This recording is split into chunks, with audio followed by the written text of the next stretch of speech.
Good morning students. मैं मनोज मिश्रा और हमारा ये यूट्यूब चैनल हिंदी ज्ञान गंगा, जिसमें आपका हार्दिक स्वागत है। आज हम आपको क्रिया जो पढ़ा रहे हैं अविकारी शब्द, उसी अविकारी शब्द में आपको क्रिया विशेषण पढ़ा चुके हैं। क्रिया विशेषण के बाद आज हमें आपको पढ़ाना है संबंध बोधक अव्यय। जैसा कि नाम से ही स्पष्ट है, संबंध बोधक। संबंध का मतलब जानते हैं, जो आपसी यानी रिलेशनशिप जिसे बोलते हैं इंग्लिश में। अब इसकी परिभाषा क्या बनती है कि जो अव्यय शब्द किसी संज्ञा या सर्वनाम के बाद प्रयुक्त होकर के वाक्य में आए हुए अन्य संज्ञा या सर्वनाम शब्दों के साथ संबंध स्थापित करते हैं, उसे संबंध बोधक अव्यय कहते हैं। यानी जो वाक्य में संज्ञा और सर्वनाम की जो श्रेणियां हो वो दो हों।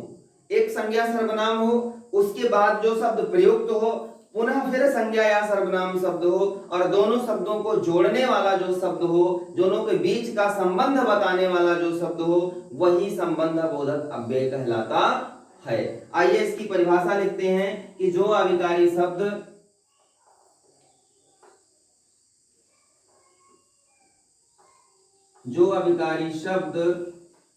वाक्य में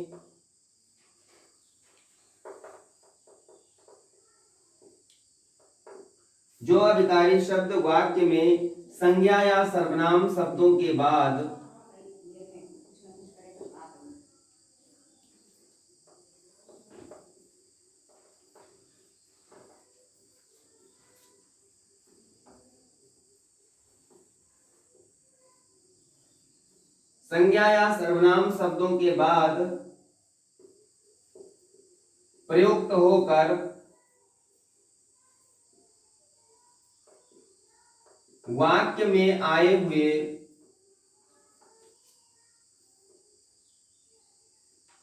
अन्य संज्ञा या सर्वनाम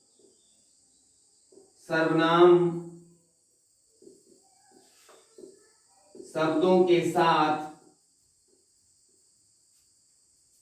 संबंध स्थापित करते हैं,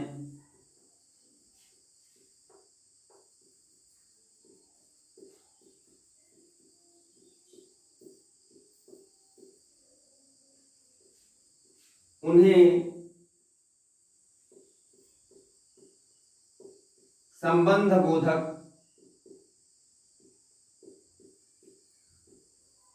अव्यय कहते हैं।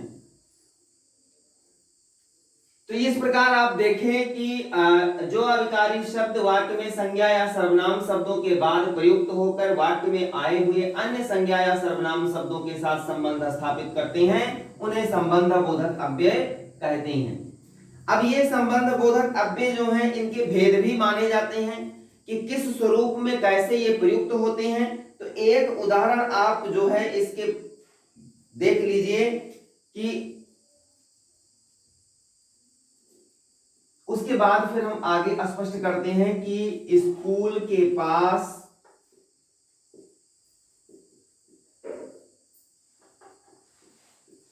बस स्टैंड है। अब देखिए, यहां स्कूल भी संज्ञा है और बस स्टैंड भी संज्ञा है, और दोनों के बीच जो मध्य शब्द है के पास, यह स्कूल और बस स्टैंड के बीच संबंध स्थापित कर रहा है, दोनों के बीच संबंध को जोड़ रहा है। इसलिए यह के पास शब्द क्या है? यह संबंध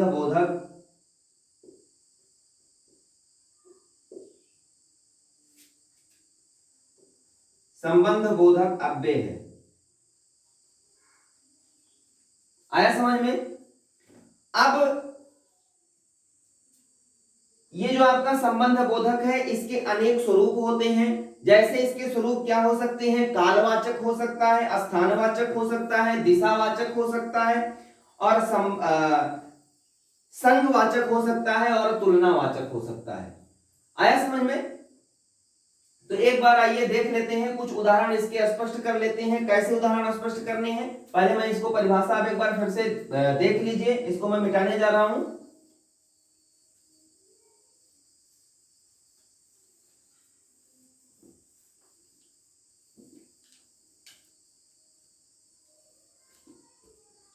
पहला है कालवाचक। जो शब्द संबंध बोधक अव्यय के जो कुछ शब्द हैं उन शब्दों को मैं लिखने जा रहा हूं। तो पहला जो है इसका भेद वो है कालवाचक। और कालवाचक में कुछ शब्द जो प्रयुक्त होते हैं, जैसे लिख लीजिए के पहले, के बाद, के उपरांत,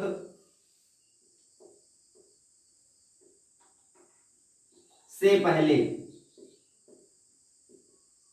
ये कालवाचक यानी समय को दर्शाते हैं, समय को बताते हैं। दूसरा है स्थानवाचक।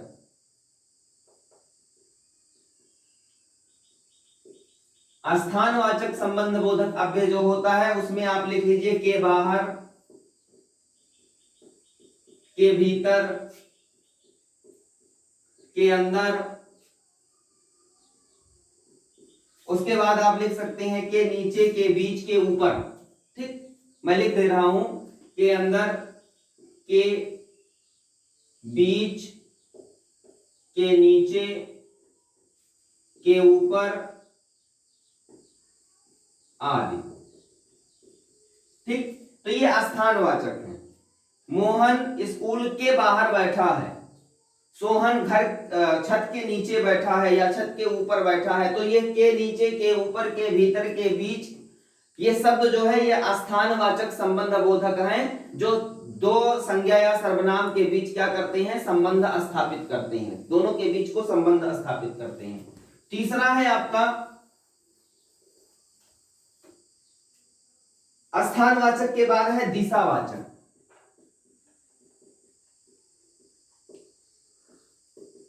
दिशावाचक में जैसे आप दिशा देते हैं, चार दिशाएं होती हैं, पूर्व, पश्चिम, उत्तर, दक्षिण। तो इसमें भी दिशावाचक में होता है कि दिशा के निकट से हम लिख देते हैं शब्द जो प्रयुक्त होते हैं संबंध बोधक में, के निकट, के दाएं, के पास, के समीप। पास, समीप और निकट तीनों का मतलब एक होता है, लेकिन अर्थ की दृष्टि से इनका प्रयोग अलग अलग स्थानों पर होता है। की ओर, के सामने आदि। यह दिशावाचक हो गया। फिर है संगवाचक। संगवाचक मतलब जानते हैं, जो संग का मतलब होता है साथ, जो साथ वाचक हो, जैसे के समेत, और एक है के पर्यंत। के समेत, जैसे मर्यादा पुरुषोत्तम भगवान श्री राम वंदरों के समेत लंका को गए। ठीक है, तो ये समूह संगवाचक है। और के पर्यंत, के पर्यंत ये भी शब्द है संगवाचक। अगला है तुलनावाचक। क्या है? तुलनावाचक संबंध बोधक, जिसमें तुलना की जाती है की अपेक्षा। जैसे मोहन की अपेक्षा सोहन चालाक है। ठीक, की मुकाबले, के मुकाबले रोहन के मुकाबले सोहन बलवान है। ठीक, अगला लिख लीजिए, बस दो ही बहुत है इसमें। अब ये शब्द जो है ये चारों इसके संबंध बोधक अव्यय के भेद भी कहलाते हैं। पांच है, सॉरी 3, 4 और 5, यानी 1 2 3 4 5। ये कालवाचक, स्थानवाचक, दिशावाचक, संगवाचक और तुलनावाचक, ये चारों पांचों भेद कहे जाते हैं। और यह जो शब्द प्रयुक्त होते हैं, यही शब्द वाक्य में जहां कहीं भी आपको मिल जाएं, जहां भी प्रयुक्त होते हुए मिल जाएं, ये सारे शब्द क्या कहलाते हैं? संबंध बोधक अव्यय कहलाते हैं, जो एक संज्ञा या सर्वनाम से दूसरे संज्ञा या सर्वनाम शब्द के बीच संबंध को स्थापित करते हैं, दोनों को जोड़ते हैं, दोनों के बीच का रिलेशनशिप बताते हैं, इसीलिए इन्हें संबंध बोधक अव्यय कहते हैं।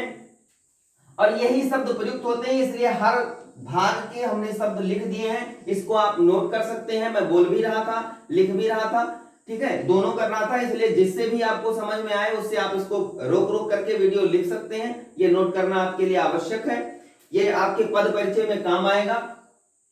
उसके बाद में 2-3 उदाहरण हम आपको समझाते हैं। तो ये इसको आपने एक बार पढ़ा होगा। अब आइए इसको मिटाते हैं और फिर उदाहरण देखते हैं।